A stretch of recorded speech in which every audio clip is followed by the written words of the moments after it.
Buenos días, vamos a dar inicio a nuestra cuarta clase, la continuación de la unidad número 2 relacionada con el derecho a los tratados. Y en relación con el derecho a los tratados, vamos a seguir con nuestro tema. Voy a colocar aquí la pantalla para compartirla. Relacionada con la interpretación de los tratados. La interpretación de los tratados es necesaria si los términos y las cláusulas empleadas en un negocio jurídico, en este caso en la norma de los tratados, no son claros, no son o aparecen un poco complejos y requieren determinar el verdadero sentido y alcance de esos términos.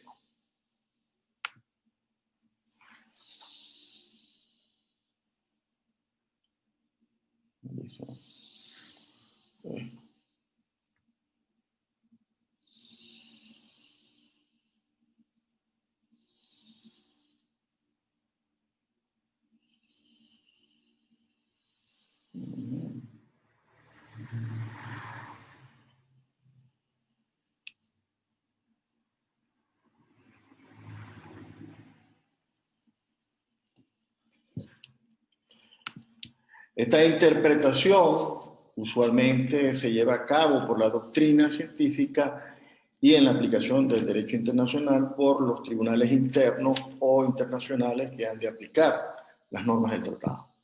El mayor impulso a la fijación de reglas de interpretación lo ha dado la jurisprudencia de los tribunales, tanto internos como internacionales, sobre todo el Tribunal Permanente de Justicia Internacional y el Tribunal Internacional de Justicia, que han facilitado la codificación realizada en Viena, y por ello en la exposición de este tema vamos a hacer referencia, o nos centraremos básicamente en las disposiciones del Convenio de Viena, pero también en la abundante jurisprudencia internacional al respecto.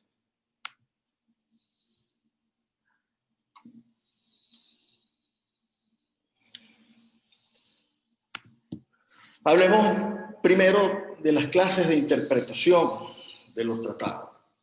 En este sentido, atendiendo a el órgano o personas que realizan la interpretación, podemos hablar de interpretación auténtica, que es la que lleva a cabo las partes del tratado mismo, bien en el mismo tratado o bien en acto posterior, a través de un acuerdo diplomático, prácticas posteriores que puedan evidenciar tácitamente el sentido que se le quiso dar a la disposición establecida en el tratado. La interpretación doctrinal, que es la llevada a cabo por los juristas, por los estudiosos del derecho internacional, a través de dictámenes, resoluciones, acuerdos, institutos científicos, publicaciones, etc. La interpretación judicial, que es la realizada por los órganos judiciales internacionales y por los tribunales internos para aplicar el derecho internacional. Y la interpretación diplomática, que es la que realizan los ministerios de Asuntos Exteriores de los estados interesados y que se manifiesta en notas diplomáticas, circulares dirigidas a las misiones diplomáticas o incluso en decisiones de órganos internos no judiciales llamados a aplicar el derecho internacional en los diferentes casos que se susciten.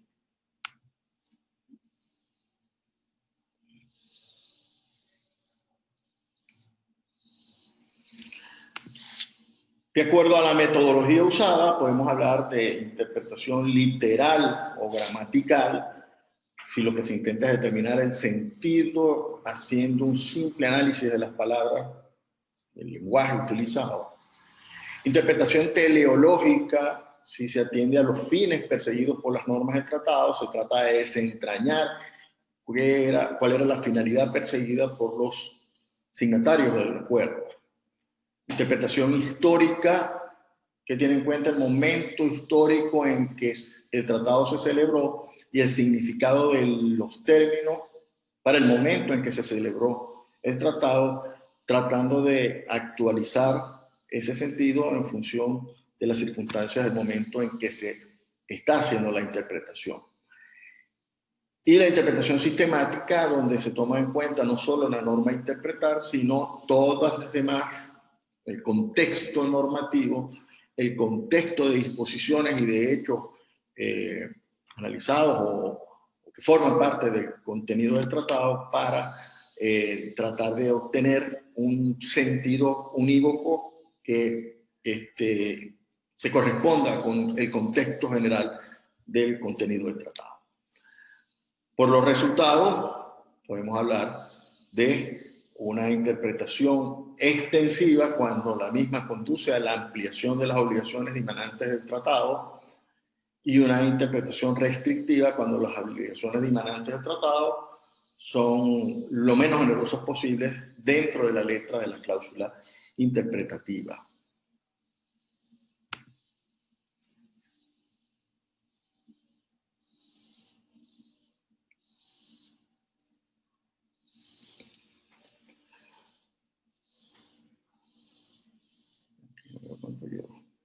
No importa. Cualquier interpretación de las disposiciones de un tratado debe realizarse conforme a la regla general de interpretación codificada en el artículo 31.1 de la Convención de Viena, según la cual un tratado deberá ser interpretado de buena fe en el contexto conforme al sentido corriente que haya de atribuirse a los términos del tratado en el contexto de esto y tomando en cuenta el objeto y fin. Esa regla de interpretación contiene 3 principios que deben conjugarse entre sí en la tarea interpretadora. Estos principios son, primero, más importante, el principio de la buena fe, que es un principio básico en derecho internacional y en particular en el derecho de tratado, que está recogido en el artículo 2, parágrafo 2 de la Carta de las Naciones Unidas, y en la Declaración de Principios inherentes a las relaciones de amistad y a la cooperación entre Estados preparada por las Naciones Unidas.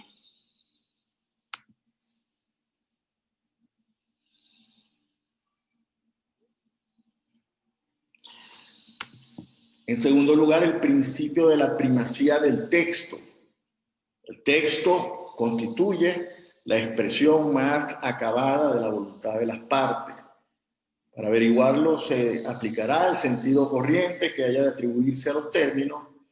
La regla del sentido claro significa que no está permitido interpretar aquello que no necesita interpretación, de modo que las palabras deben ser interpretadas según el sentido que tengan normalmente en su contexto, a menos que la interpretación así dada conduzca a resultados irrazonables o absurdos. Cuando el tribunal puede dar efecto a la disposición de un tratado, atribuyendo a las palabras empleadas su sentido natural y ordinario, no puede interpretarse esas palabras intentando darle un sentido u otra significación. Ahora, si consta que la intención de las partes fue conferir a los términos empleados un sentido especial o no usual, se dará preeminencia a la voluntad de las partes. Opa.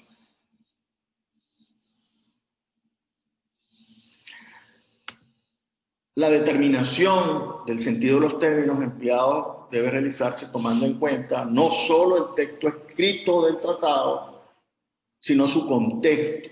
Como hablábamos anteriormente, una interpretación sistemática.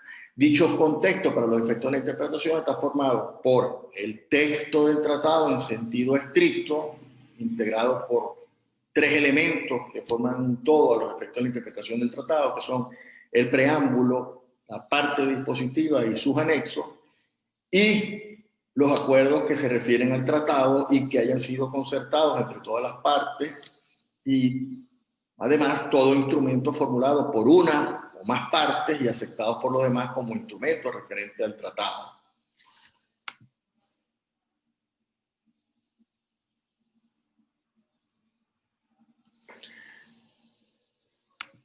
Finalmente, el principio que requiere tener en cuenta el objeto y el fin del tratado para su interpretación. El objeto y el fin de un tratado son los elementos esenciales que han sido tenidos en cuenta para dar el consentimiento, manifestar la voluntad de las partes a través del consentimiento de obligarse en la aplicación de la regla general de interpretación formada por los tres principios señalados. Entonces el intérprete tiene que tener en cuenta, obviamente, las normas pertinentes del derecho internacional aplicables a las relaciones entre las partes, dado que el tratado no es un elemento aislado, sino una pieza integrante del sistema normativo de derecho internacional.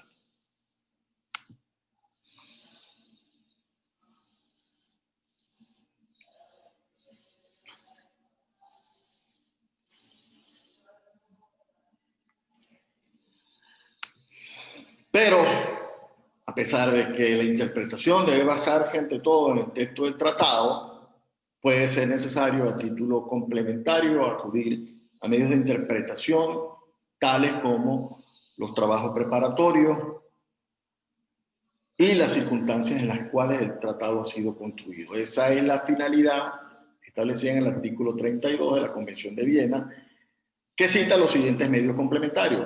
Primero, los trabajos preparatorios. Los trabajos preparatorios permiten, en muchos casos, determinar con aproximación la intención de las partes en un tratado. Además, los tratados multilaterales son redactados normalmente en conferencias internacionales en cuyas actas quedan reflejadas las propuestas de los estados y las intervenciones de las diferentes delegaciones que lo representan, o incluso en los tratados bilaterales.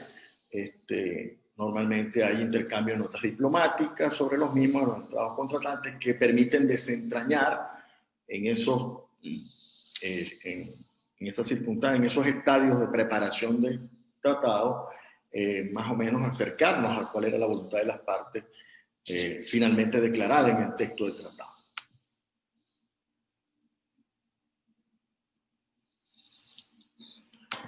Y obviamente las circunstancias de celebración del tratado. Mediante la inclusión de esas circunstancias, mediante la evaluación de esas circunstancias, la conferencia que en el caso de los tratados multilaterales llega o consagra a un tratado, consagra la posibilidad de efectuar una interpretación histórica del tratado, como decíamos anteriormente, una de las técnicas, es decir, conocer cuáles fueron las circunstancias en las cuales el tratado se produjo. Ojo, hay que tener en cuenta que en caso de llegar a resultados contradictorios entre la regla general y los trabajos preparatorios, se debe primar la interpretación obtenida por la aplicación de la regla general si esta es precisa, clara y su resultado es razonable. En ese sentido, tanto el Tribunal Permanente de Justicia Internacional como el Tribunal Internacional de Justicia han rechazado en sus sentencias y dictámenes la necesidad de estudio de los trabajos preparatorios, justificándola en que los textos de los tratados quedaban redactados con la suficiente claridad para ser interpretados.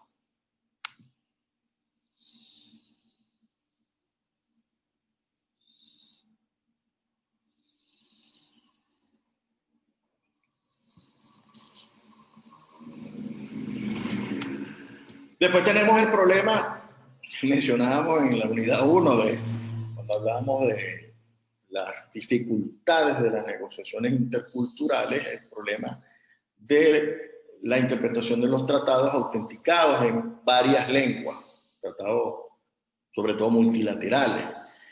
Es sumamente frecuente que los tratados se redacten y autentiquen en varias lenguas.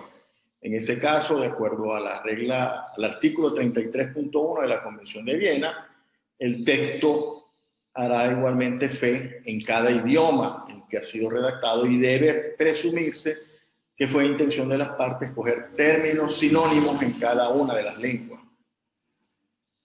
Sin embargo, la versión del tratado en idioma distinto a aquel al que ha sido autenticado solo será considerada como auténtica si el tratado así lo dispone o las partes así lo convinieren.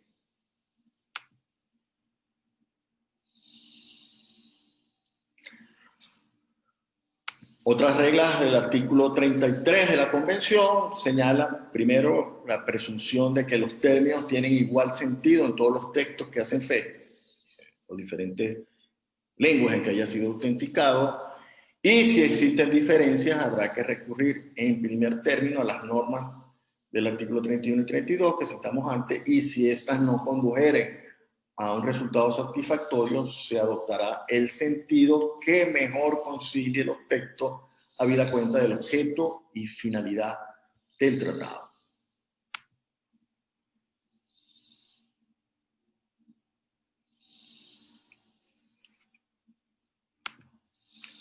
Finalmente, hay otras reglas de interpretación que no están recogidas expresamente en la Convención de Viena. Podemos mencionar entre ellas la máxima del efecto útil. La interpretación de una cláusula de un tratado debe hacer posible que la misma cumpla la función práctica o realice la misión política para la que fue concebida. Es decir, que se alcance el objeto y fin para el cual se obligó en el tratado. El intérprete debe suponer que los autores del tratado han elaborado la disposición para que se aplique de forma que entre las varias interpretaciones posibles debe escogerse aquella que realmente permita su aplicación específica. El Tribunal Internacional de Justicia en este sentido ha dicho que la aplicación de esta máxima no puede hacerse sin tener en cuenta la letra y el espíritu de la cláusula interpretada. En segundo lugar, la interpretación restrictiva, otra regla de interpretación que no recoge la Convención expresamente, ha sido empleada por la jurisprudencia internacional en los casos de limitaciones de soberanía, en los que, en caso de duda, una limitación de soberanía siempre debe ser interpretada restrictivamente.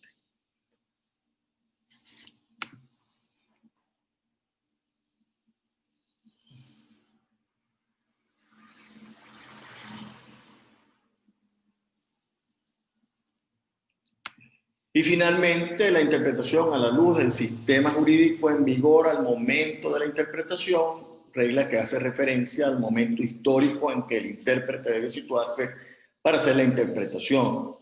Las normas y conceptos evolucionan con el transcurso del tiempo y el sentido y alcance de un término en el momento de celebración del tratado puede ser muy distinto al sentido y alcance del mismo término unos años después. Según la línea jurisprudencial más abundante, todo instrumento internacional debe ser interpretado y aplicado en el marco del conjunto del sistema normativo internacional en vigor al momento de la interpretación que tenga lugar. En ese mismo sentido se ha pronunciado el Tribunal de Justicia de la Comunidad Europea y también el Tribunal Europeo de los Derechos Humanos.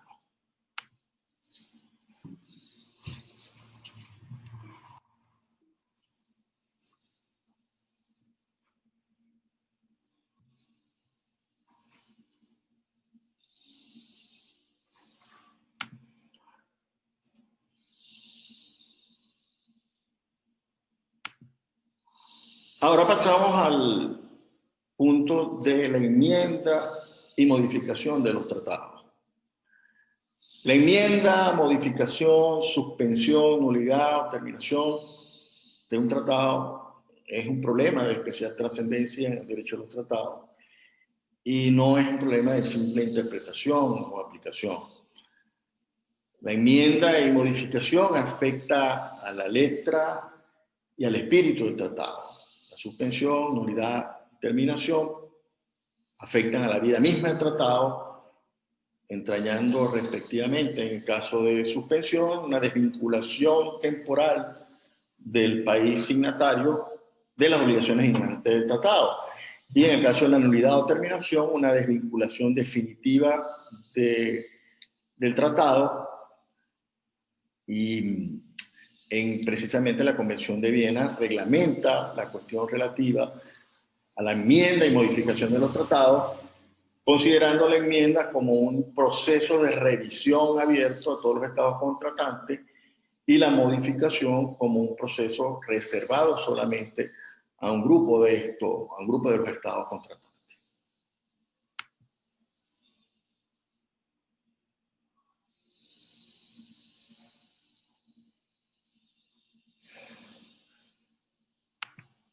La Convención de Viena contiene una reglamentación específica sobre esta materia que se concreta en una regla general aplicable a los tratados bilaterales y multilaterales y en reglas específicas relativas a las enmiendas de estos últimos, los tratados multilaterales. La regla general está contenida en el artículo 39 del Convenio de Viena y prevé la posibilidad de enmienda de todos los tratados con la única condición de que sea por acuerdo entre las partes. El procedimiento para llevar a cabo la enmienda, salvo que se estipule otra cosa en el tratado, será el mismo que el empleado para la celebración del tratado y su entrada en vigor.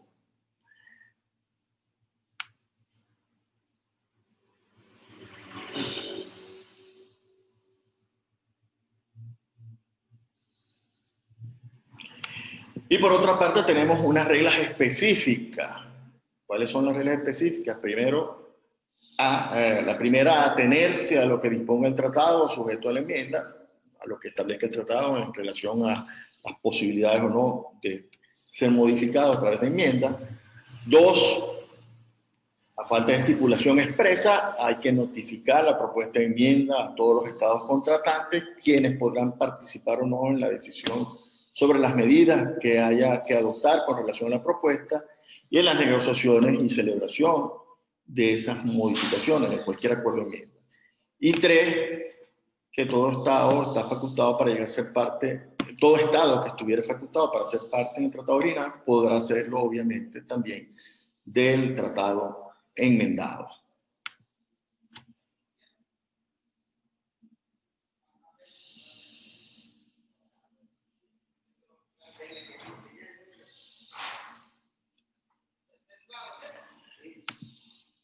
Por supuesto, tenemos que hacer referencia en estos casos a la obligatoriedad del acuerdo anterior o no enmendado y del nuevo acuerdo enmendado.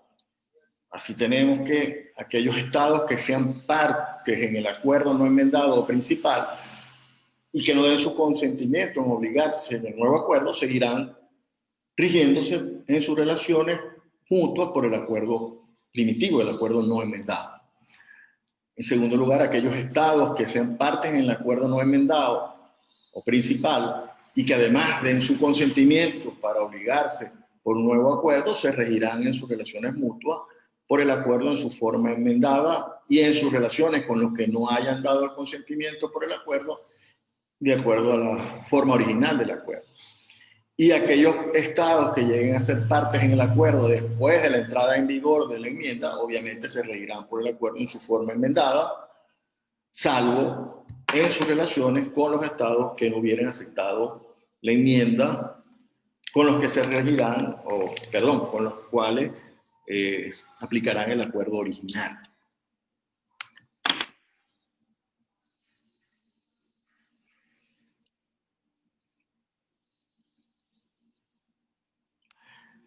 En relación con la modificación de los tratados, dos o más estados partes en un tratado multilateral podrán modificarlo concluyendo otro que reglamente sus relaciones mutuas, creando un nuevo régimen o un régimen especial que estará sometido a las siguientes reglas. Primero, que esté previsto en el propio tratado esa posibilidad, que sin estar prohibida en el tratado original, esas nuevas obligaciones y derechos no afecten los derechos y obligaciones de las demás partes y que no sea incompatible con el objeto y fin del tratado.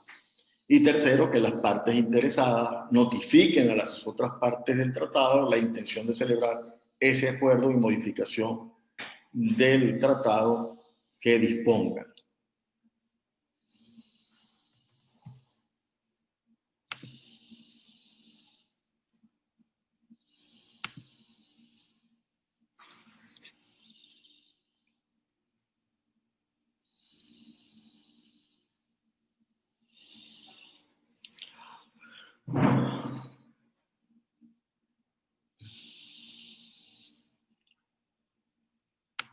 Ahora hablemos de los otros supuestos que mencionamos que suponen la desvinculación temporal o definitiva de las partes de un tratado.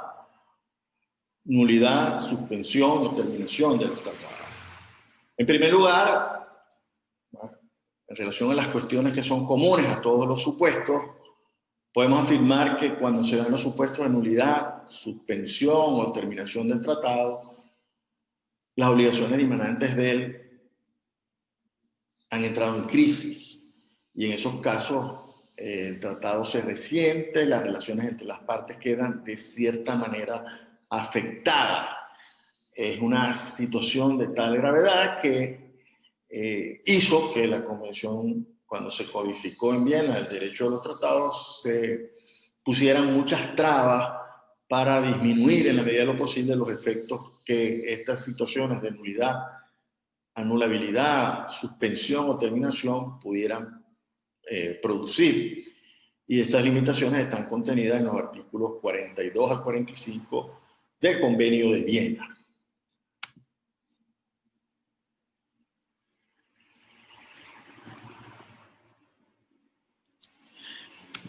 En ese convenio podemos diferenciar en el régimen de la Convención de Viena de 1969 sobre derecho de los tratados causas de nulidad absoluta en los que no se puede confirmar o convalidar el tratado nulo y causas de nulidad relativa o anulabilidad respecto a las cuales es posible esa confirmación o convalidación. La nulidad absoluta se da en los siguientes casos.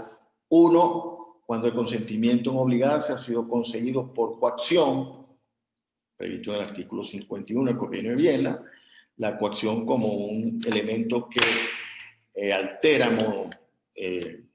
modifica la libre manifestación de voluntad. En segundo lugar, cuando el tratado no se ha conseguido por la amenaza o el uso de la fuerza con violación de los principios del derecho internacional contenidos en la Carta de las Naciones Unidas, establecida en el artículo 52 de la Convención. Cuando el tratado en el momento de su celebración está en oposición a una norma imperativa del derecho internacional general, artículo 53 del Convenio de Viena.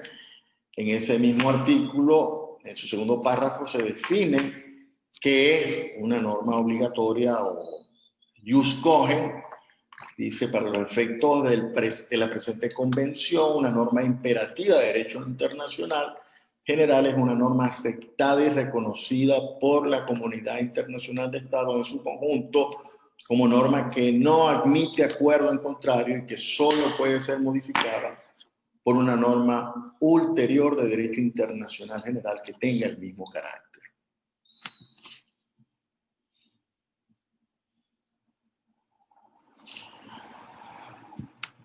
Por otra parte, tenemos las causas de nulidad relativa o anulabilidad, que suponen la existencia de una causa de nulidad del tratado, pero que no es de tal entidad, de tal gravedad, que permite la posibilidad de ser convalidada por un acuerdo expreso entre las partes o por un comportamiento tal que equivalga a una aquiescencia, una aprobación o un acuerdo tácito.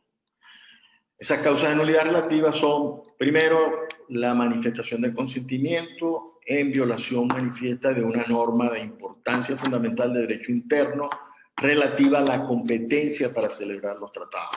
Hay un vicio o hay una debilidad en el tema de los plenos poderes para poder celebrar el tratado. En el sentido similar, en la segunda causal, cuando el representante del Estado tenía una restricción específica de sus poderes para manifestar el consentimiento del Estado. Tercer supuesto, en caso de error sobre una situación que sea base esencial del consentimiento, siempre que el Estado que lo alegue no contribuyera con su conducta al error o las circunstancias fueran tan evidentes que estuviera advertido en él. Un error ostensible. En casos, el cuarto supuesto, casos de dolo, entendiéndose por tal el que deriva de una conducta fraudulenta de otro Estado negociador. En los casos de quinto supuesto de corrupción del representante de un Estado efectuada directa o indirectamente por otro Estado negociador, colusión, cohecho, que involucre una conducta inapropiada del representante del Estado. Son las causales normales de anulabilidad o nulidad relativa de los tratados.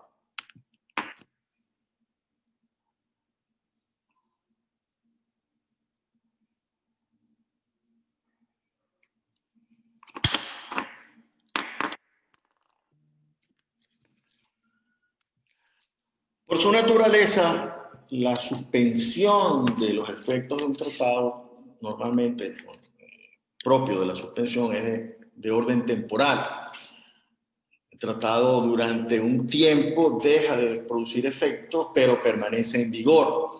Se suspende la eficacia de sus obligaciones o de su exigibilidad. No es, obviamente, una extinción, no hay una extinción temporal porque el tratado no se extingue, simplemente el tratado permanece válido y lo que ocurre es que sus efectos se paralizan para una o para todas las partes intervenientes. Según la Convención de Viena, la suspensión se puede presentar sola o como una alternativa a la terminación.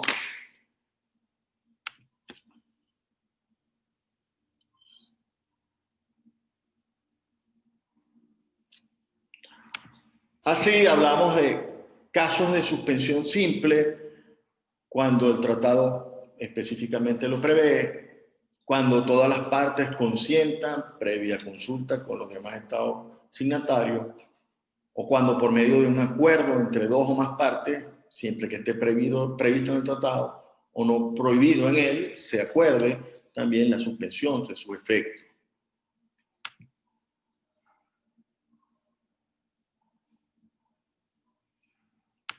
También puede suspenderse los efectos de un tratado como consecuencia de un nuevo acuerdo sobre la misma materia, pero en este caso para que el tratado original, primitivo, que es suspendido, es necesario que se desprenda así del tratado posterior o que conste de algún otro modo. Y por guerra, porque la guerra obviamente como situación de hecho que es, suspende la aplicación de los tratados en el entendido que las condiciones señaladas en el tratado impiden o se impide el cumplimiento del objeto del tratado por la situación de guerra.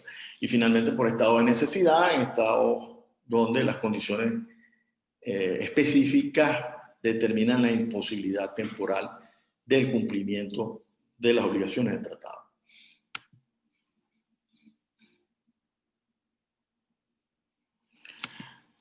También se dan los casos en que, como una alternativa a la terminación del tratado, se suspende los efectos de este. Por ejemplo, cuando ha habido una violación grave por una de las partes, en estos casos se pide la suspensión total o parcial del tratado, o por la imposibilidad temporal de cumplimiento, o en los casos de sobrevenir un cambio fundamental en las circunstancias que dieron lugar a la realización del tratado, situaciones de anormalidad que determina la suspensión de los efectos como alternativa a su terminación definitiva.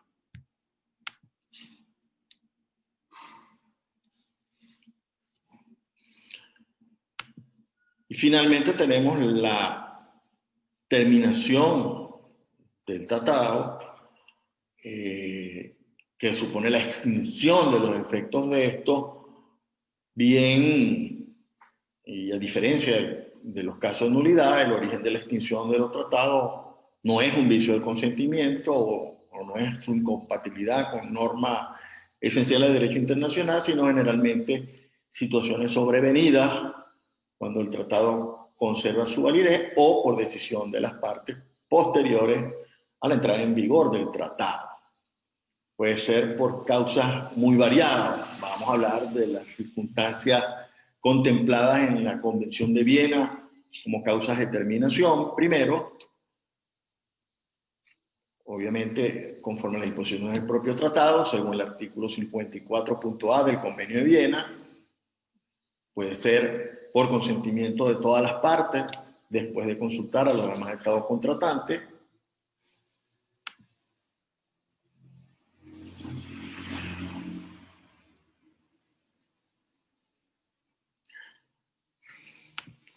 Puede ser por denuncia, siempre que conste la intención de las partes en autorizar la denuncia o que se deduzca de la naturaleza del tratado. Normalmente todo tratado incorpora una cláusula de denuncia unilateral que suele incluir como condiciones basadas en el principio de la buena fe y en el respeto del resto de las partes en el tratado. Primero, que se notifique expresamente al depositario o en ausencia de depositario al resto de las partes del tratado. Segundo, que se dé preaviso con un cierto plazo temporal que puede incluso estar, y normalmente está establecido en el mismo tratado.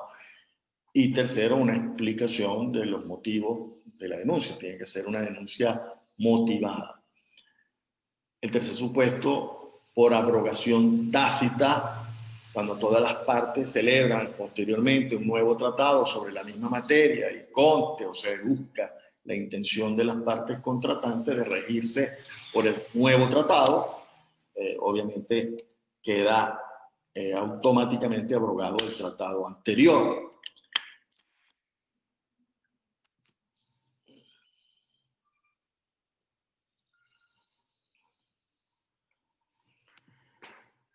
Por violación grave, como consecuencia de la violación grave de un tratado, faculta, como cualquier convención bilateral, a la otra parte, en el tratado bilateral, o a las otras partes, unánimemente en los multilaterales, para darlo por terminado. Quinto, la imposibilidad de cumplimiento. Imposibilidad del cumplimiento del objeto en cualquier convención, una causal de nulidad, también en los tratados, por imposibilidad del cumplimiento como consecuencia de la desaparición o destrucción definitiva de un objeto indispensable para el fin, para el cumplimiento del tratado.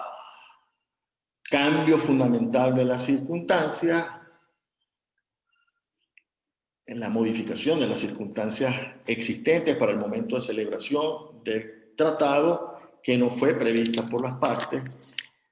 Se conoce como la cláusula rebus sic stantibus y ha sido objeto de un amplio desarrollo y debate doctrinal. En ese sentido, para este supuesto deben darse las siguientes condiciones. Primero, que las existencias de las circunstancias específicas constituyen una base esencial del consentimiento. Segundo, que el cambio de esas circunstancias tienen por efecto modificar radicalmente las obligaciones que aún deben cumplirse. Tercero, que el tratado no establezca una limitación para esa posibilidad. Y cuarto, que el cambio de circunstancias no resulte en una violación de la parte que alega ese cambio de circunstancias. Después tenemos otra de los supuestos previstos en la Convención de Viena como causa de determinación, una norma obligatoria, una norma de jus cogens, imperativa en el derecho internacional general, que haga que el tratado existente que se oponga a esa norma se convierta en nulo y se dé por terminado.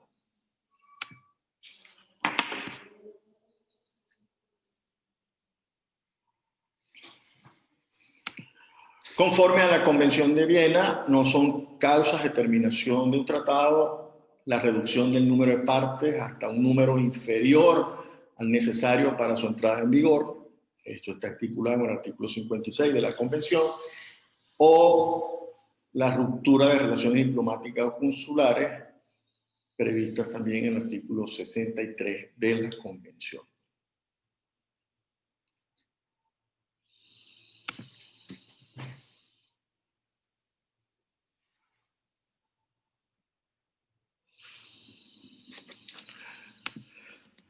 Condiciones o circunstancias excluidas de la Convención de Viena, no contempladas en la Convención de Viena como causas de terminación. Primero, el término del tratado, el término final. Cuando en el tratado se ha estipulado un lapso de duración, obviamente la llegada del lapso de expiración produce la terminación del tratado. Segundo, la guerra como causa de terminación de los tratados, que ha dado motivo a una situación, una cuestión discutida y ampliamente debatida en la doctrina, y existe amplia bibliografía al respecto, pero en el proyecto elaborado por la Comisión de Derecho Internacional de las Naciones Unidas, relacionado a los efectos de un conflicto armado en los tratados entre los estados, cuando al menos uno de los estados contratantes parte del conflicto armado, o determina que el estallido de un conflicto armado per se no produce necesariamente la terminación de los tratados, ni la suspensión de su aplicación, ni siquiera entre los estados partes en el conflicto armado, ni entre un estado parte y un tercer estado. Claro, obviamente estamos en el supuesto de que los organismos internacionales prohíben el uso de la fuerza como mecanismo de solución de conflictos, y mal podrían en sus dictámenes o codificación prever que el uso de la fuerza sea una causal de suspensión o terminación de los tratados. Pero evidentemente que hay una situación de hecho que determina la circunstancia de suspensión.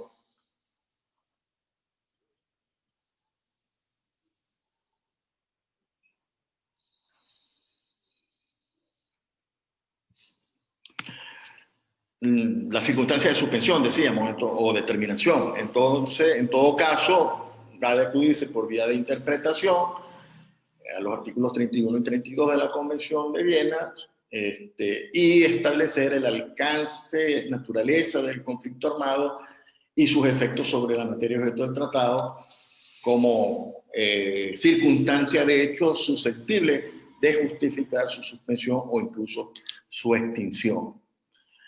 Otra circunstancia no contemplada en la Convención de Viena es la extinción del sujeto internacional, en los casos de que el sujeto internacional desaparezca, verbigracia como sucedió con la Unión Soviética. Obviamente hay un estado de necesidad que determina la posibilidad de suspensión del tratado o incluso su terminación o su renegociación con los estados subrogantes de aquel sujeto de derecho internacional que hubiera desaparecido o se hubiera extinguido.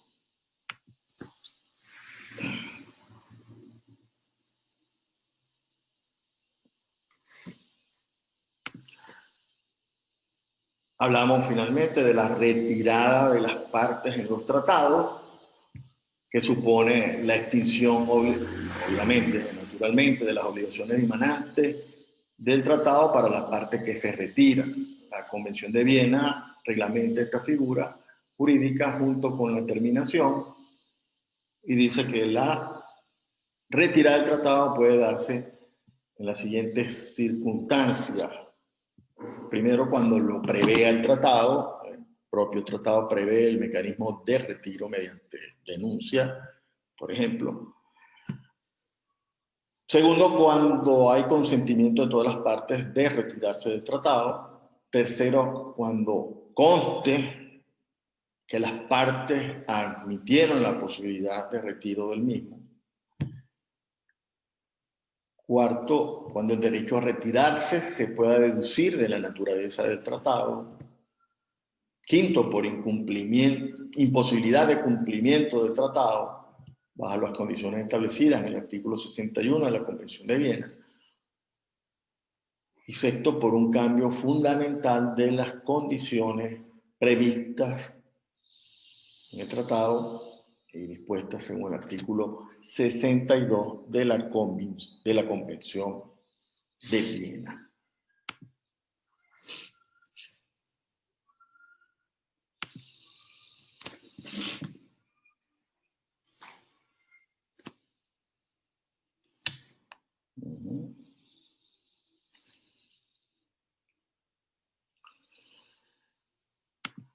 Vamos a hablar ahora, para finalizar esta unidad, de la regulación de los tratados internacionales en Venezuela. En primer lugar, la competencia para negociar tratados internacionales.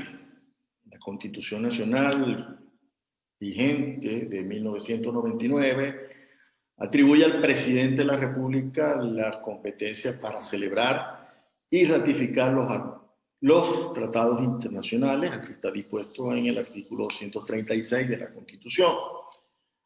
Además, el artículo 8 del decreto 6.732 sobre organización y funcionamiento de la Administración Pública Nacional, de fecha 2 de junio de 2009, prevé que son competencias del Ministerio del Poder Popular para las relaciones exteriores, entre otras, la regulación, formulación y seguimiento de las políticas, planificación, coordinación y realización de las actividades del Ejecutivo Nacional en materia de política exterior, lo cual comprende la actuación internacional de la República, y expresamente en el numeral 3 dice la representación de la República en las organizaciones y eventos internacionales, salvo que en este último el presidente de la República encargue la representación a otro ministro o funcionario.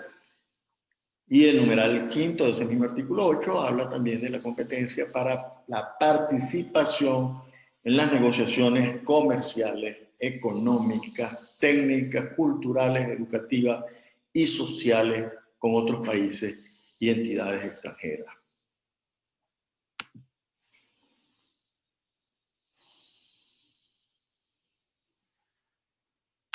Es decir, según ese artículo, la competencia para la representación en las organizaciones y eventos internacionales no solamente está delegada al ministro del Poder Popular para las Relaciones Exteriores, sino que puede otorgarse o puede delegarse a otro funcionario o ministro que haga la representación de la República, que tenga los plenos poderes y por ende a negociar según se lo haya encomendado el presidente de la República.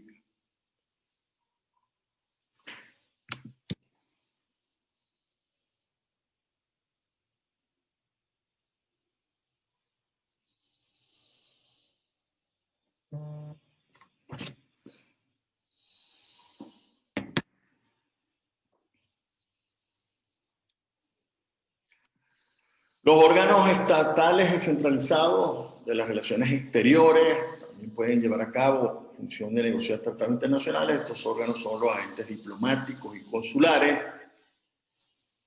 y pueden constituirse inclusive también por personas diferentes a los mismos integrantes del Servicio Diplomático de la República, los que el Ejecutivo Nacional designe expresamente para el cumplimiento de fines específicos. En la práctica internacional, el objetivo es la condición de órgano competente frente a los representantes de otro Estado negociador a través de los llamados plenos poderes previstos en el artículo 2 de la Convención de Viena. En la práctica venezolana, con relación a los plenos poderes a ser conferidos a quienes representan al presidente de la República en determinado momento de la conclusión de un tratado internacional, se observa que le es conferido dicho poder al ministro de Relaciones Exteriores para firmar y convenir un tratado internacional.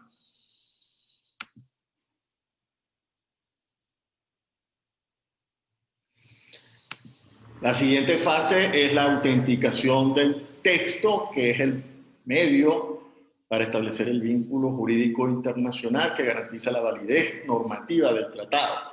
En el caso venezolano, igual en virtud de los amplios poderes conferidos a quienes representan al presidente de la República al momento de la conclusión del tratado, esos plenos poderes lo habilitan para participar en el procedimiento de autenticación del texto del tratado.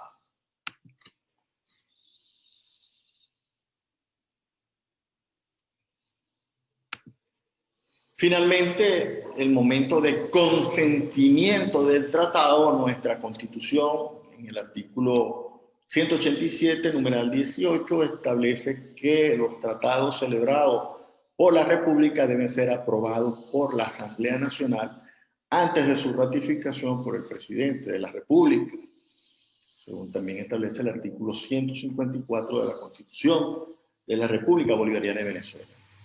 Pero, aunque Venezuela no ha ratificado la Convención de Viena sobre el derecho de los tratados, existe un pronunciamiento, dictamen de la Oficina de Investigación y Asesoría Jurídica del Congreso de la República del 13 de febrero del 92, donde expresa que a pesar de que el Estado venezolano no ha ratificado la Convención de Viena sobre el derecho de los tratados, la misma es una norma ius cogens, en tanto de obligatorio cumplimiento, por cuanto está dotada de un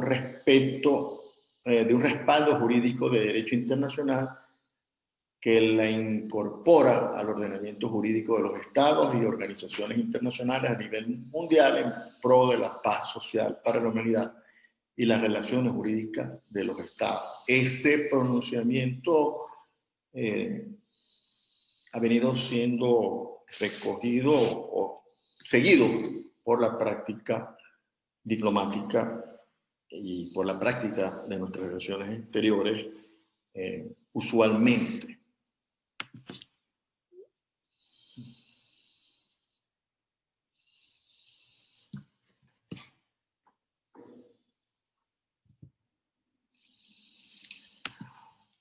En todo caso, para que un tratado obligue internacionalmente a Venezuela y forme parte de nuestro ordenamiento jurídico interno, el mismo debe ser aprobado por la Asamblea Nacional antes de su ratificación por el presidente de la República.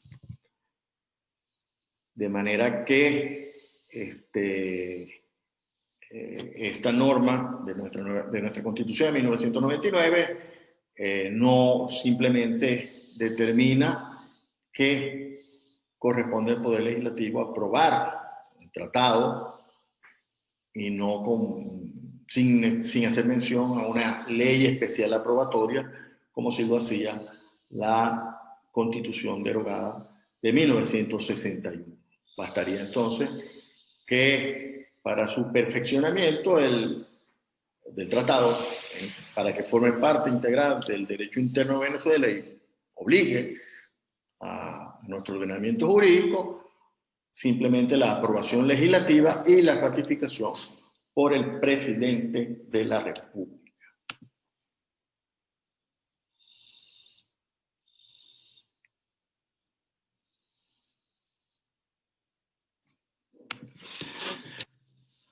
Adicionalmente, nuestra Constitución establece como democracia constitucional que es un régimen donde cualquier materia cualquier norma interna o externa está supeditada a la supremacía constitucional, y existiendo un órgano concentrado de control constitucional como es la Tribunal Supremo de Justicia en su sala constitucional, la Constitución prevé el control de constitucionalidad, es decir, aquella actividad que busca que los instrumentos internacionales que suscriba Venezuela se adecúen a las normas constitucionales internas. Evidentemente es de fundamental importancia entonces el control de los tratados internacionales para fortalecer los mecanismos de constitucionalidad que resguardan la supremacía constitucional. Así, en Venezuela, la Constitución prevé la obligación de un control previo de constitucionalidad de los tratados sobre los que se pretende o se proyecte prestar el consentimiento, y esa competencia la tiene la Sala Constitucional del Tribunal Supremo de Justicia, de acuerdo a lo que establece el artículo 336, numeral 5 de la Constitución. Ese artículo establece que corresponde a la Sala Constitucional el examen previo de la constitucionalidad. Dice: verificar la solicitud del presidente o presidenta de la República o de la Asamblea Nacional la conformidad con esta Constitución de los tratados internacionales suscritos por la República antes de su ratificación. También establece la posibilidad de que una vez ratificados dichos tratados, la Sala Constitucional declare su inaplicabilidad por inconstitucionalidad. Es un control ex post que se concreta ya cuando la norma internacional forma parte del ordenamiento jurídico de acuerdo a que lo haya ratificado el presidente. La Sala Constitucional perfectamente puede posteriormente hacer ese control de constitucionalidad.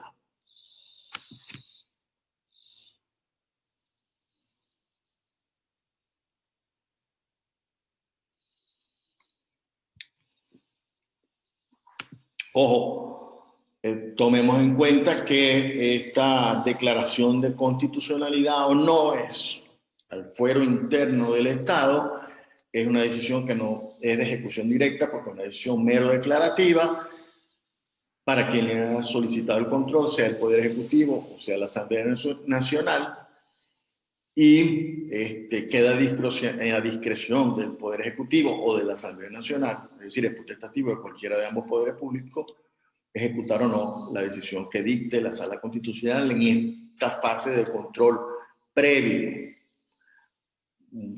Diferente es en la fase de control posterior, donde haya una sentencia definitiva que determine la inconformidad del tratado con la Constitución, donde evidentemente tienen los efectos de la cosa juzgada que se proyectan en el ámbito interno del ordenamiento jurídico venezolano.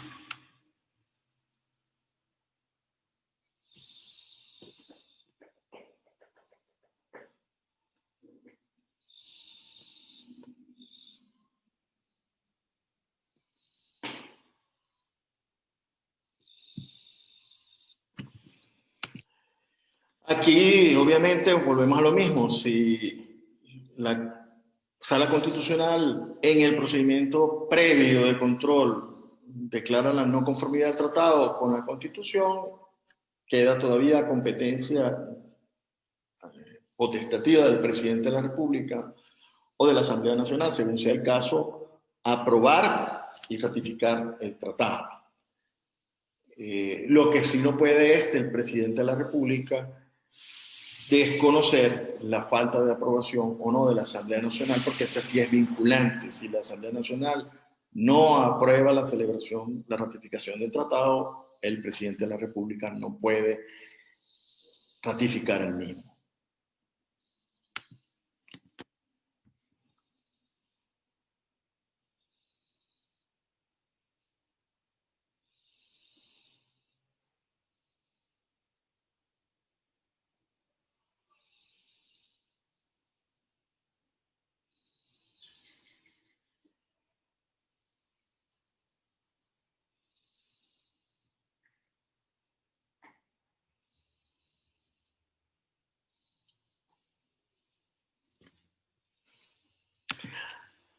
Hablemos, para finalizar, de las innovaciones que en materia de tratados internacionales estatuyó la Constitución de la República Bolivariana de Venezuela de 1999. La primera innovación fundamental es la constitucionalización de los tratados sobre derechos humanos. En la exposición de motivos de la Constitución se manifiesta que se ha inspirado en las principales tendencias que se han desarrollado en derecho comparado y en los tratados internacionales sobre derechos humanos. Y la Constitución reconoce expresamente el principio de progresividad en la protección de los derechos humanos.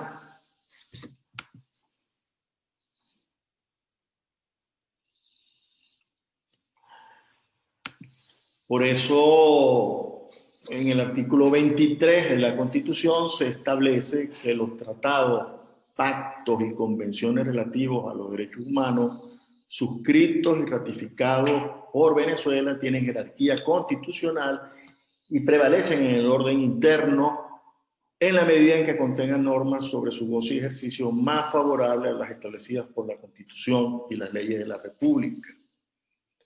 Al consagrar entonces el constituyente estos instrumentos internacionales sobre derechos humanos, una jerarquía especial que se traduce en otorgamiento de rango constitucional, estos prevalecen en el orden interno y son aplicables preferentemente a las leyes internas.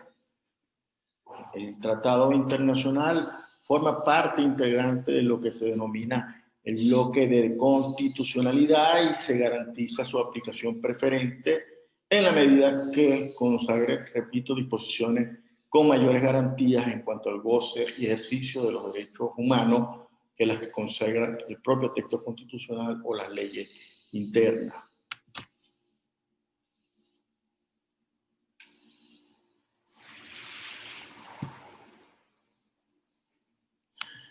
Es totalmente plausible y se aplaude y se reconoce esta innovación porque los tratados sobre derechos humanos tienen características especiales y distintas frente a otros tratados internacionales porque poseen un contenido y una proyección política y humana que constituyen la piedra angular que garantiza la supervivencia y desarrollo de la democracia.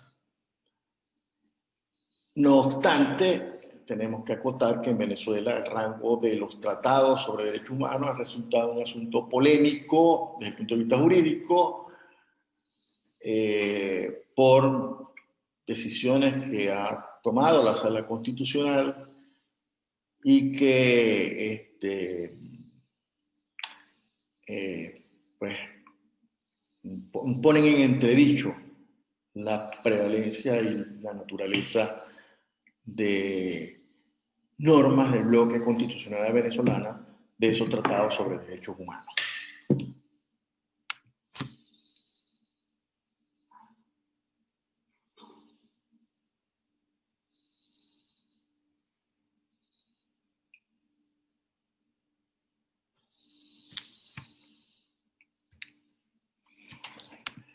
Y decimos discusiones que se han generado a lo largo de los últimos 20 años, 21 años de vigencia de la Constitución, porque evidentemente en las primeras sentencias de la Sala Constitucional se establecieron pautas sumamente claras sobre este tema.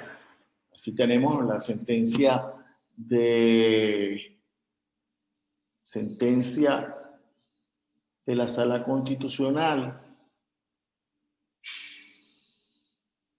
de marzo de 2001, donde dice la Sala Constitucional en ese fallo que es menester señalar que de la norma en comento está interpretando el artículo 23 de la Constitución, se pueden desprender dos interpretaciones. Una, que los tratados sobre derechos humanos tienen jerarquía constitucional,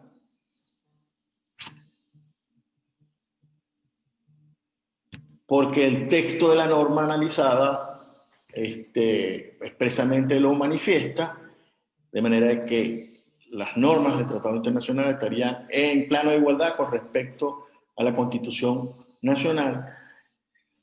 O, otra interpretación, que los tratados sobre derechos humanos tienen jerarquía supraconstitucional y en esos casos, en caso de que un tratado internacional suscrito y ratificado por Venezuela reconozca o garantice determinados derechos en forma más amplia y favorable que la Constitución, prevalece el instrumento internacional y debe ser aplicado en forma preferente. En este caso, cabe preguntarse si esta frase prevalencia en el orden interno puede interpretarse en el sentido de que comprende a este en su totalidad, incluyendo las leyes y la propia Constitución, que parece la interpretación más lógica y conforme al espíritu del constituyente materializado en la exposición de motivos de nuestra Carta Fundamental. Falta, no joda, para terminar esta mierda. Ya estoy ladillado.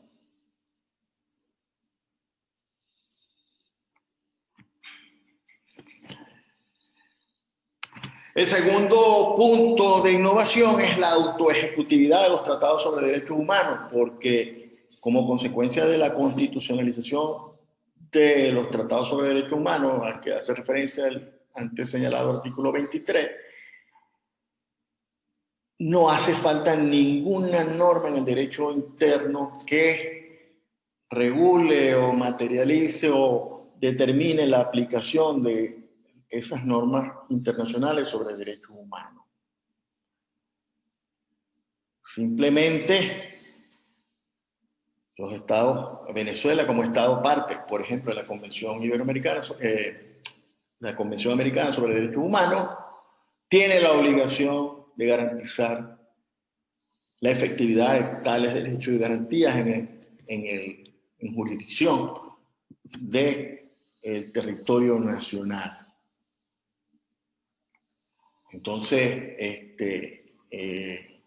los derechos reconocidos en los tratados internacionales son automáticamente justiciables en el derecho interno, por lo que en el caso de violación de alguno de esos derechos, el particular puede intentar su acción ante los tribunales de la República y demás órganos del poder público destinados al efecto, los cuales están obligados a sentenciar conforme al derecho internacional de los tratados humanos.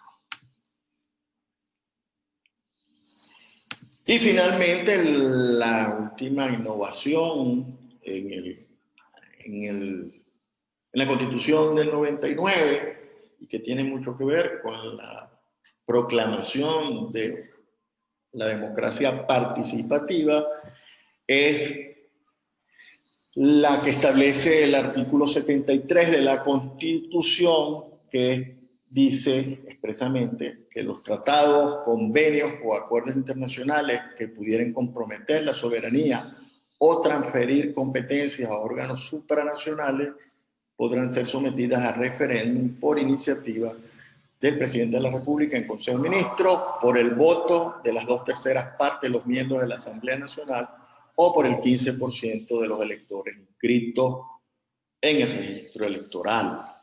Esta disposición, pues, confiere la posibilidad al pueblo de expresar su opinión antes de la aprobación legislativa con respecto a aquellos tratados que puedan comprometer la suprema potestad soberana del Estado o que pretendan a través de sus instrumentos la transferencia de competencias a órganos supranacionales.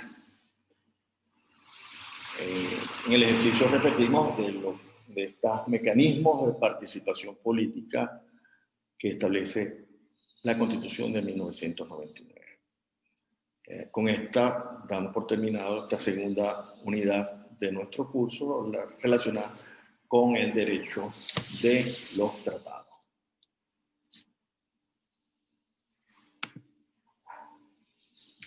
Okay. Ahora,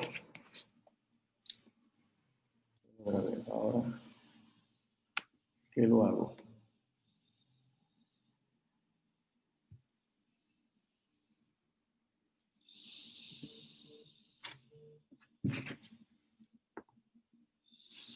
Aló, aló.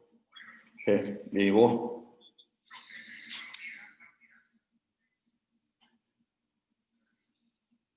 ¿Cómo que? Se lo estoy vendiendo yo en 950 pesos. Ojo. Sí. Ok.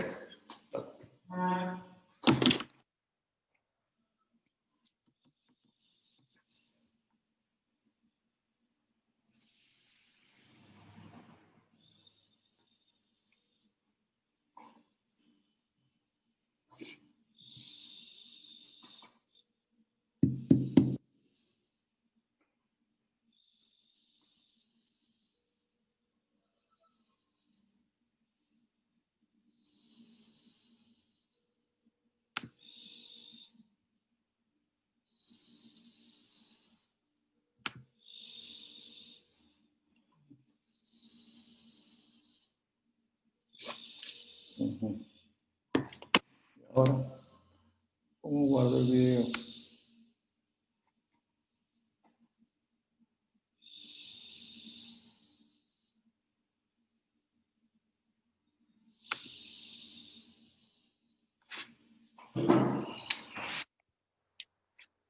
No voy a volver a grabar esta verga.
No joder, ¿y ahora qué?